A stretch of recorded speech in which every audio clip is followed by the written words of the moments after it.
When most of us grew up, we wanted to be like our childhood heroes, like Goku, Naruto, or Yu-Gi-Moto. Whatever our desires, there was always some feeling deep in our hearts to be just like that one hero. My Hero Academia captures that nostalgic feeling and places it into a relatable character known as Mr. Emotional. I mean Midoriya. And all of his struggles are much like that of a normal nerd, but with the twist being that society is actually transformed to be hero-filled.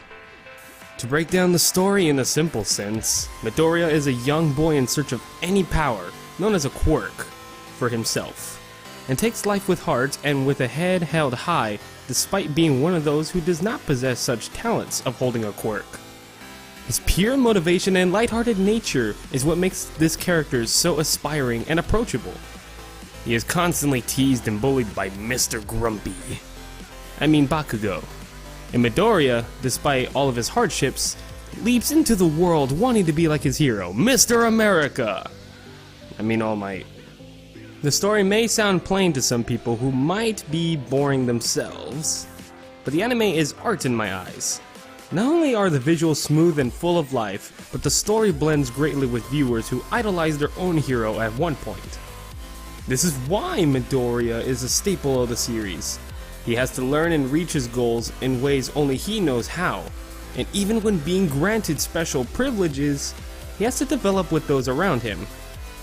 Midoriya isn't a main protagonist with ass pulls. In other words, he isn't a protagonist who is strong for the purpose of being strong, like most anime protagonists. His gradual growth feels more natural in this way, and that feels great as a viewer. However, the show really stands out because of its proud execution of secondary characters. Each one has distinct powers and different personalities that complement their unique styles. No one feels left out when the story progresses, and some develop at times where they get to shine individually. The fight scenes in the anime and manga are detailed beautifully, and the movement in the anime feels stylish. The fight scenes in the anime and manga are detailed beautifully, and the movement in the anime feels stylish.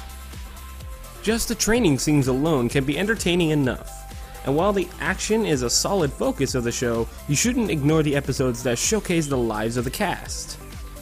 There's so much emotion in each character, and those who appear to lack emotion are presented with depth. This is why the interactions in those action-lacking episodes still feel great and can provide for laughs. Not every episode needs action, and not every episode has to have character development, and My Hero Academia balances these aspects neatly. While there are a ton of characters and quirks to remember, you'll surely remember the main cast because of their appeals. Just seeing them for the first time in the very first opening of My Hero gives you indication of how they express themselves to others, in just mere seconds too. Gotta love that attention to character. My Hero is not like Dragon Ball. It's not just Midoriya's story, it's everyone's story. At least that's what charm the show is representing constantly. That way, when certain characters are acting with their own moments, it feels justified since they didn't single themselves out for a majority of the time beforehand. For those story-changing moments, they're quite badass and sprinkled with hype. And the musical score definitely complements those feelings, especially the track You Say Run, which you should check out if you want to give yourself a glimpse. And my god, the openings just... yes! If you love art, there are special elements in these openings. And while I might sound like a fanboy, I do believe that these openings might not be everyone's taste. Just because a restaurant is 5 stars on paper doesn't mean you'll find the food to be the absolute masterpiece the stars are making them out to be.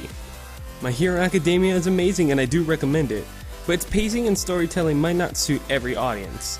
But for those who love to be attached, but not too attached, to characters in anime, do give this anime a look if you haven't already. And if you have seen the anime before this video, I'm sure you can relate to some of what I said. So leave your thoughts and opinions down in the comments. Let's see if a discussion can happen. Anyways though, thanks for watching this video, and I hope to see you again. Take care.